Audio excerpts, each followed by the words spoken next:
Bonjour mon ami, mon frère, ma soeur. J'aimerais te dire que ce message est pour toi. Tu te sens peut-être angoissé, déprimé, dépressif par une situation, par ton problème que tu es en train de vivre.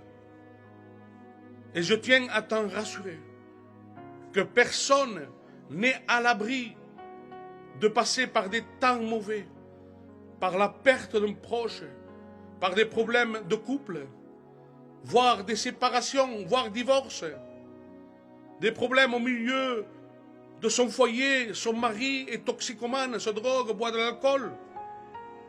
Et avec le respect que je vous dois peut-être voir infidèle, tu sens le rejet dans ton cœur, ton émotion est touchée, tu vis un stress.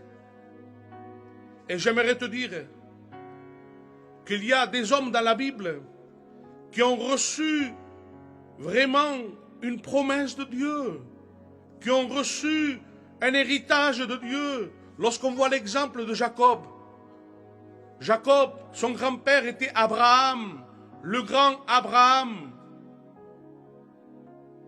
Son père était Isaac. C'était des hommes extraordinaires, des hommes de Dieu, des hommes de foi.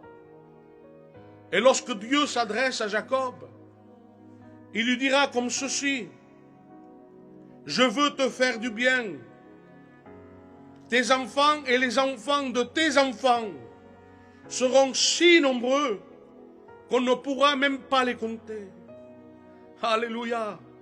Mais malgré cette promesse, malgré ce que Dieu avait promis à son serviteur Jacob, quand nous regardons dans le livre de Genèse, chapitre 32 du verset 7, il dira comme ceci: Jacob fut très effrayé et saisi d'angoisse.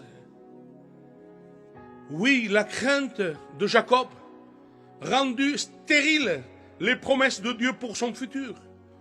Et le doute prit le dessus sur la foi. J'aimerais te dire, mon ami, mon frère, ma soeur, où la foi tue la crainte et le doute, où le doute et la crainte va tuer ta foi.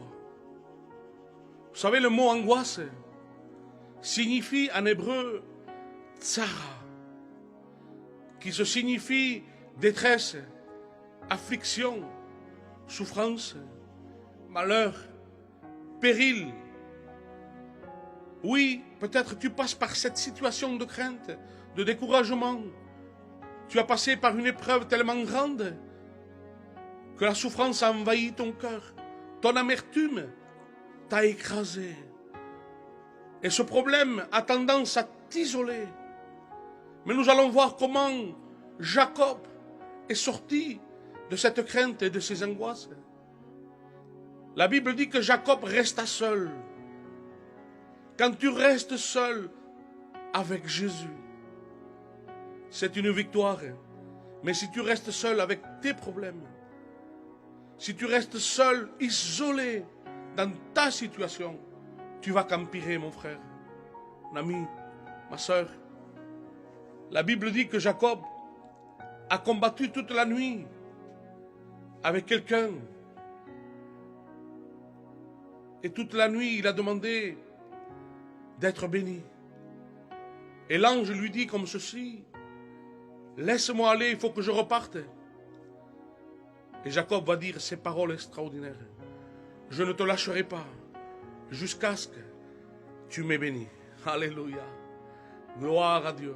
J'aimerais pouvoir te dire, dans cet après-midi, dans cette soirée, dans cette matinée, je ne sais pas dans les temps où tu vas écouter cet audio, mais je peux te garantir que si tu restes isolé, si tu restes confiné en Jésus, tu vas sortir de cette épreuve victorieux, victorieuse.